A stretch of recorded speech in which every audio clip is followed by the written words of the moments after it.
Hi, everybody. Welcome to Undressing the Issue. I am Julia. This is my podcast.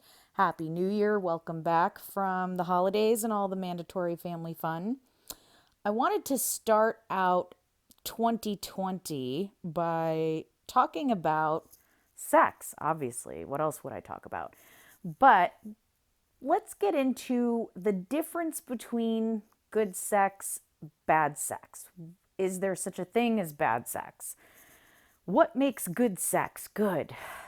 This is such a huge question, and there's so many layers to it, but I'm going to try to tackle it a little bit. So, excuse me, I'm getting over a nasty cold. So, I am a certified sex addiction therapist, and not sure if you know what these are. They're called CSATs for short. But CSATs have a bad rap for not being sex positive. That CSATs are said to consider anything that's not vanilla sex to be unhealthy, addictive, pathological, so on and so forth. That they're not inclusive or positive about things like kink or any types of alternative forms of sexual expression. And I kind of want to dig into that a little bit. So, I am a CSAT. Yes, I am also finishing up my PhD in clinical sexology, meaning sex therapy. The two are very different. Sex therapists tend to be more sex positive, they're educators, versus sex addiction therapists, which really treat addiction and pathology. So you could see where there's this positivity versus unhealthiness and negativity. And I think in the past, a lot of CSATs have been really quick to shame and slap a diagnosis, possibly a heavy one like addiction, on certain behaviors that may be outside of what they consider to be quote unquote normal or healthy, or what is considered to be controversial based on their beliefs and where they're coming from. So I do think it's important for therapists to be really clear about their own social location. Like, what angle are you coming from in this? So, for example, I come from the angle of a cis female, bisexual. I'm married to a man, yes, but I am cisgendered, and I also, well, I was born in the Soviet Union, which, as we probably are all aware of from the news and whatever else, is not a very accepting culture. It's not very gay friendly. It's not very racially diverse. It's pretty conservative. It's pretty closeted. Yes, that's where I was born. And for a lot of people, they hear that and they go, "Oh, that's not cool. She's not going to be understanding. She's not going to be accepting." And the reality is, I was born there, but I left at a young age and I was raised and educated in the US. So, as far as my location, that's where I'm at. Um, Now, as far as sex positivity, when we say CSATs are not sex positive, what does that mean? Well, my interpretation of that is that they are not open to concepts like kink, like being inclusive of all different shapes and forms of relationships and gender identity and sexual expression, that their system or their template from which they work of what they consider normal is cisgendered men, women in a heterosexual relationship having vaginal intercourse missionary style. And that is what is quote unquote normal. So I think that in this day and age, there are many more sex addiction therapists who are educating themselves and starting to broaden their horizons and really embrace the concept of different strokes for different folks. To me, sex positivity is inclusiveness, it's acceptance, it's open mindedness, it's understanding that different people have different ways of going about this that are influenced by their experiences, by their identities, by their upbringings, by their belief systems. And that is all okay. I'm a firm believer that it is not my job as a clinician to judge anybody's practices, behaviors, any of their preferences, any of their identities. It's not up to me to decide whether that is good or bad. If it works for the person, and if that is where they feel comfortable and that feels authentic to them, then it's all good. Great. Great. I'm all about it. I'll be your biggest fan.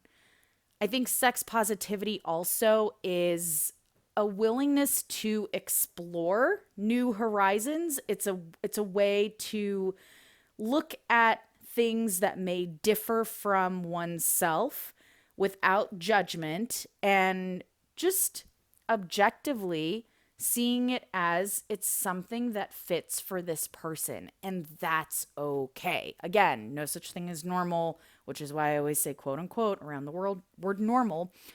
So where does the line get drawn between sex positivity and then what gets treated by CSATs as sexual addiction? Well, this is kind of where we're starting to tiptoe into what is bad sex, what is unhealthy sex. So, sex addiction therapists follow the classic model of diagnosing addiction. And in this model, what we look for are several primary traits or features of a behavior. So the first one is if the behavior, whatever that is, has caused negative consequences. So it's really easy to see negative consequences when you're talking about a chemical addiction, drugs or alcohol. You see overdoses, you see job losses, you see financial losses, you see health issues, problems to the body, to the liver with alcohol, with IV drug users. You see all sorts of issues like infections and abscesses and transmission of diseases like hepatitis C. So it's much more concrete versus with a sex addiction where you have some similar stuff, negative consequences like sexually transmitted diseases, potential job loss or loss of relationships.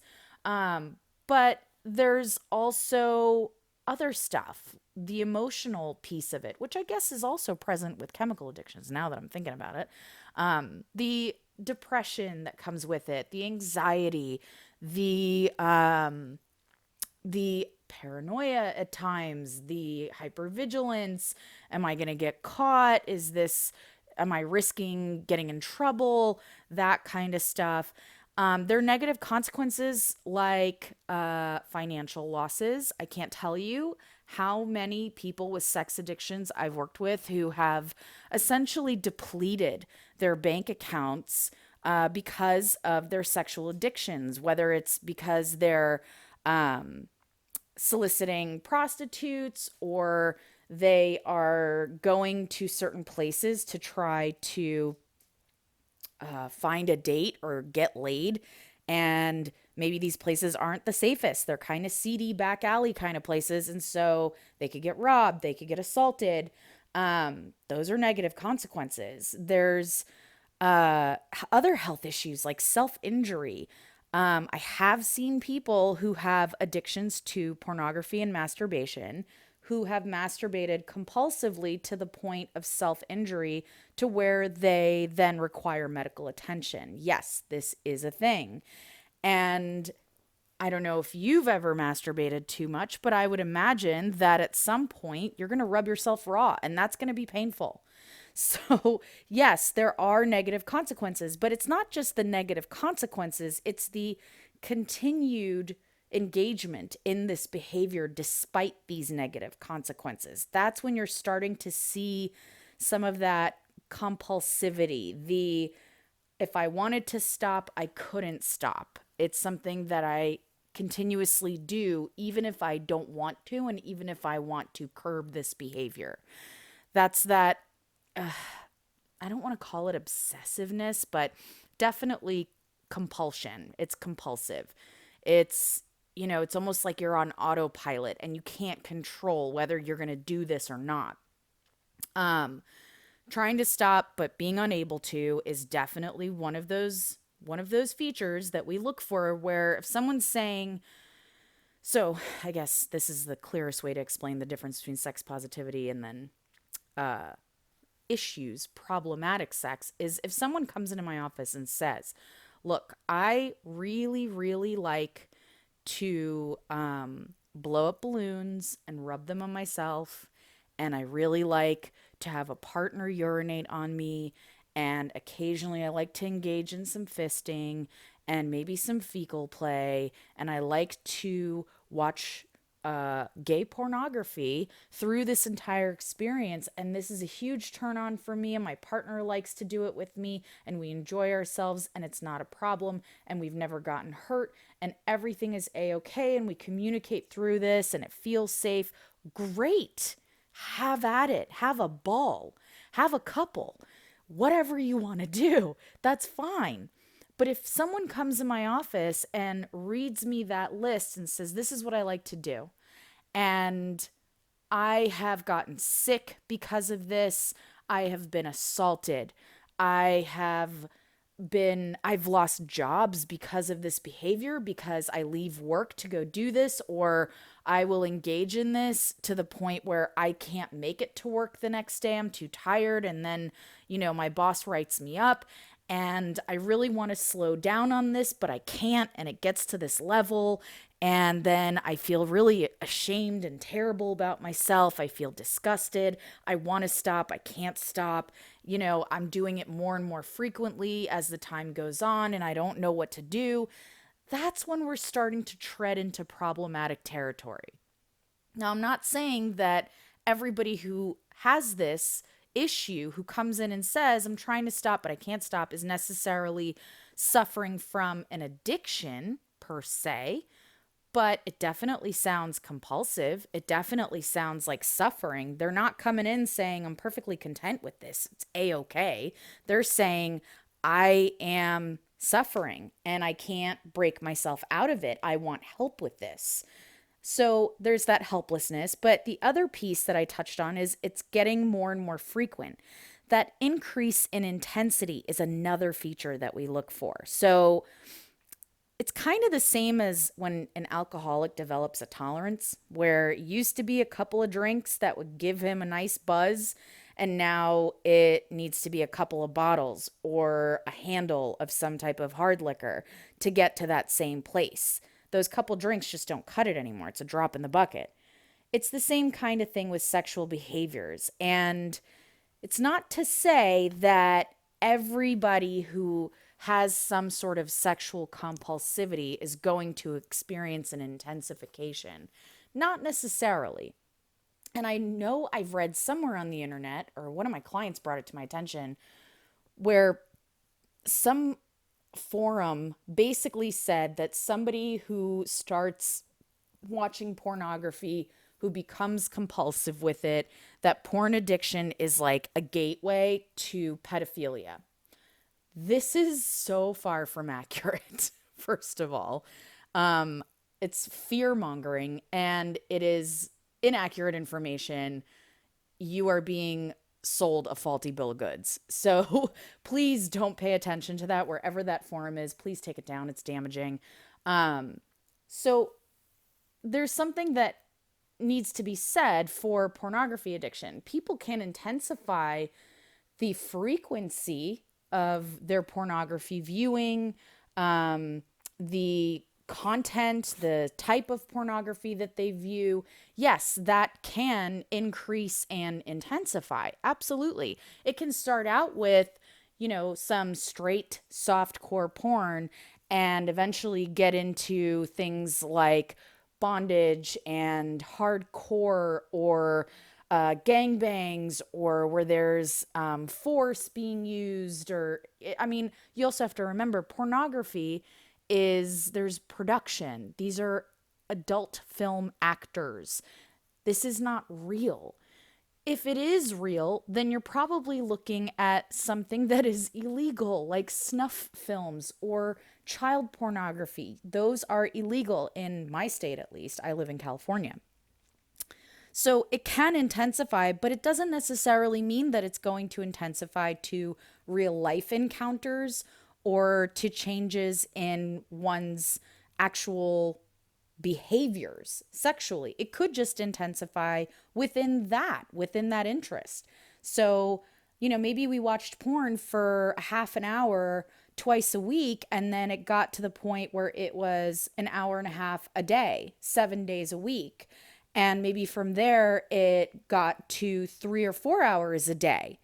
And it wouldn't just be in one sitting, it would be any free moment. We're looking at pornographic videos and images on our phone, in our restroom breaks, on our lunch breaks, in our cars, whatever else.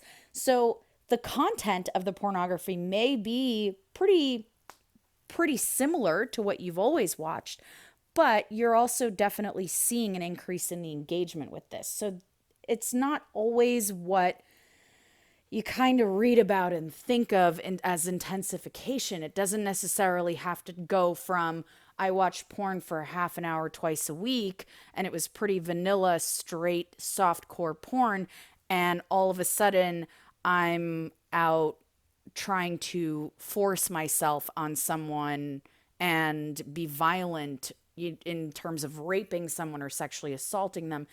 One does not necessarily lead to the other. So let's not get this misconstrued. Let's not assume that someone with a sex addiction is necessarily on their way to becoming danger to others or criminal or violent in some way. That is not the case. I really want to be clear about that.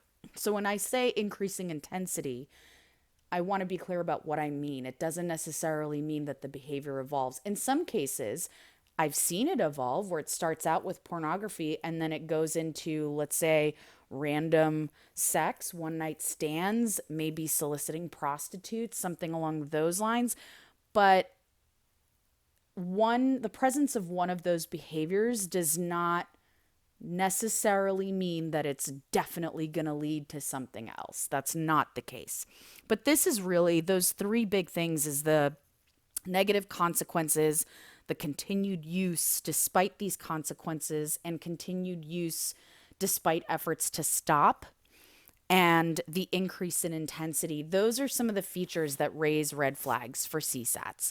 That's when we go, is this an addiction? Do we need to dig a little deeper? And just so you know, this isn't a guessing game. We do have actual tools, tests that we can give, assessments that we can give to our clients to really get a more concrete look at where they are on this spectrum. Are they in addiction territory, or is it something else, more of a compulsivity, more of something else? Because it can be all sorts of other things.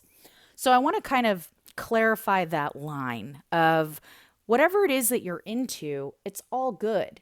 And it's not for me to judge. It's when whatever that thing is starts causing you distress, when you're starting to worry, when you're suffering as a result of it, when you can't disengage, when it's literally starting to cause suffering, that's when I become concerned. But what it is, whatever the behavior is, I'm not here to judge that.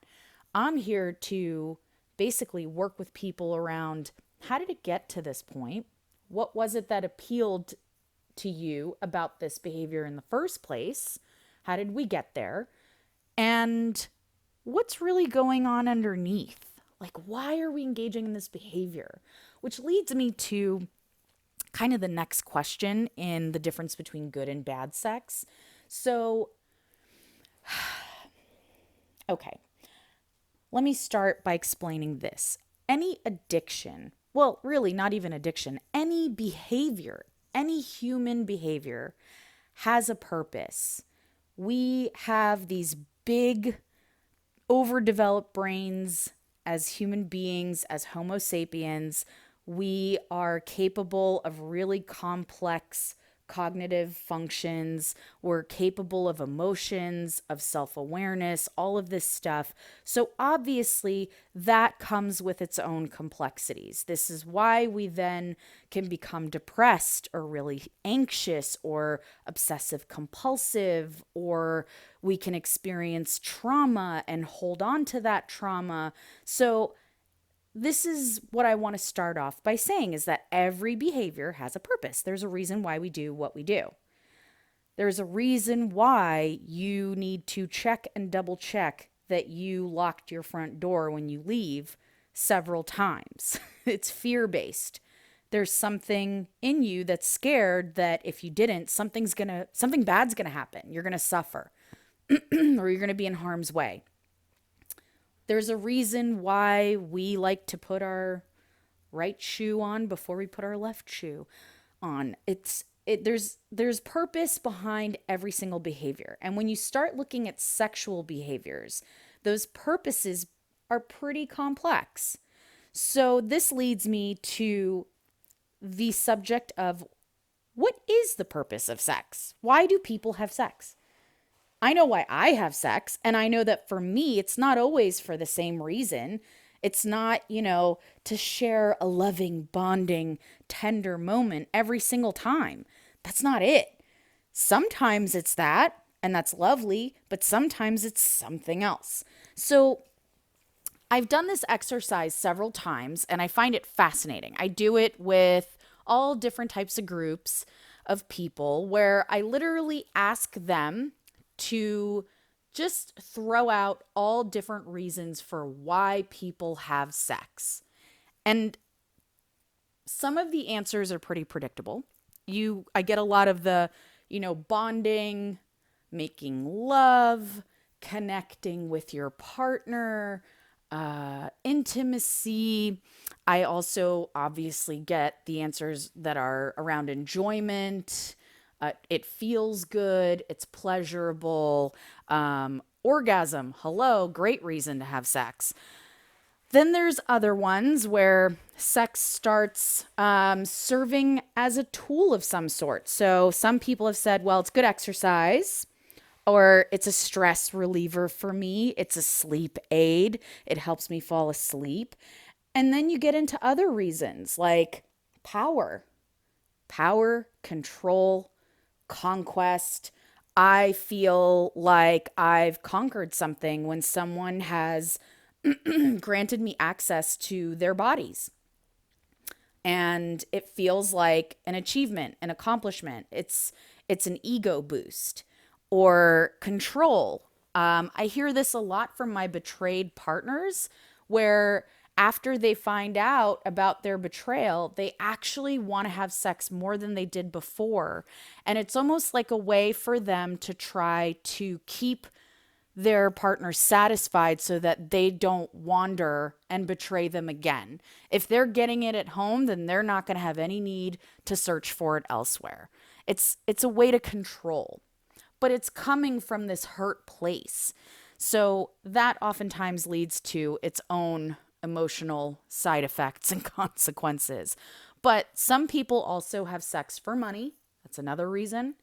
And sometimes it's not in this direct way. It's not, being an adult film actor or being an escort or, working in the sex industry in some way. Sometimes it's, I'm looking for a sugar daddy.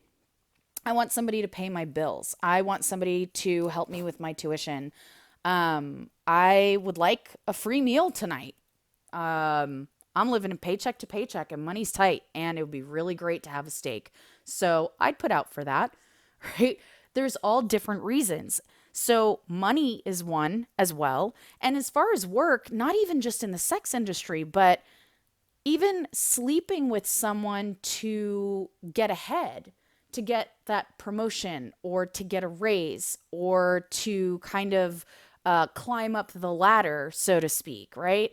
I mean, we've heard it being said. How many actors or actresses or big celebrities have been rumored to have slept their way to the top, right? Whatever that means.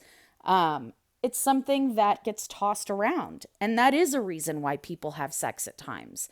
Sometimes sex is an expression of emotion. Sometimes people have sex out of anger. They have angry sex. Yes, this happens. My hope is that you have a safe word in those instances, but yes, it happens. Another big reason that comes out quite frequently when I do this in groups is trauma reenactment, which is fascinating. I want to reenact something traumatic that happened to me, but I'm choosing to do so.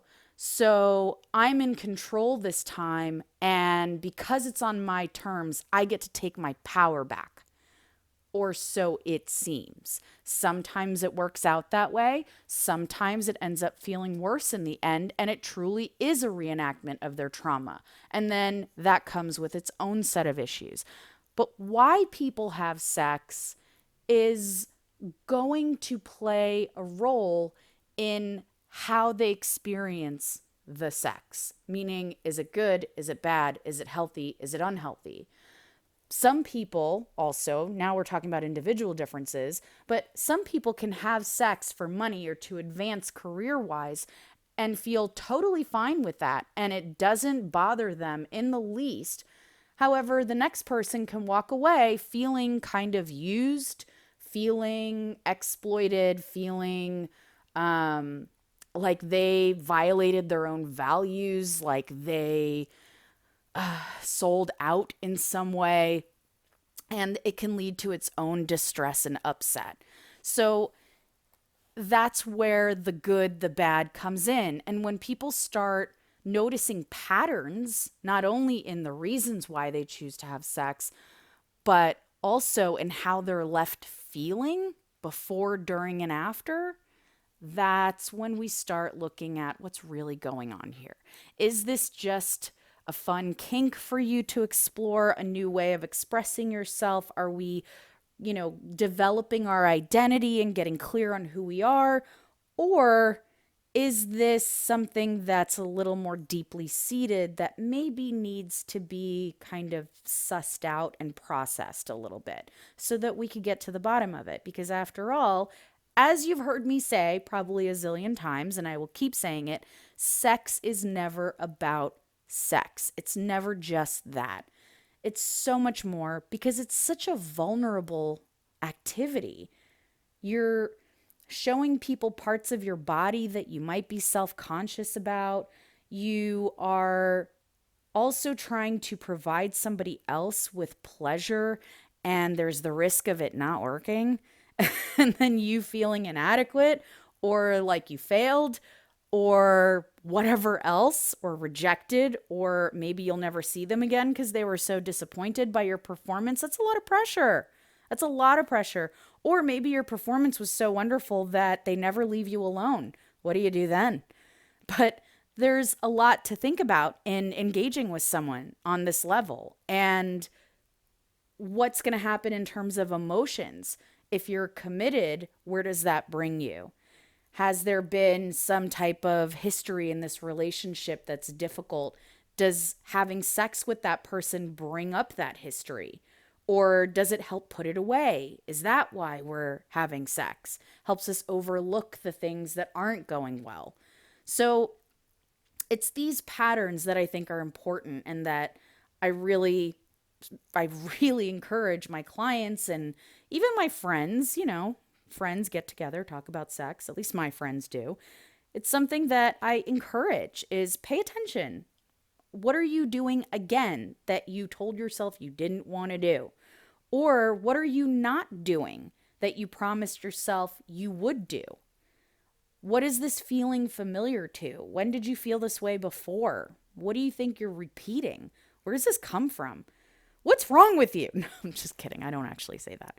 But but these are things to think about. These are questions that are worthwhile to ponder and reflect on and figure out what is it that you do and what of those things work for you. Oh, Siri. Siri decided to chime in. What of those things that you do or don't do work for you versus don't work for you? What do you want to do away with?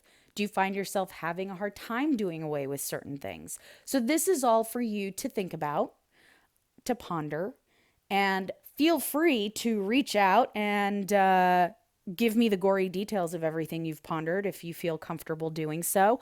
But feel free to give me feedback. So I hope that in this little spiel of mine, I've been able to kind of clarify what my view is of good sex or healthy sex versus bad sex or unhealthy sex.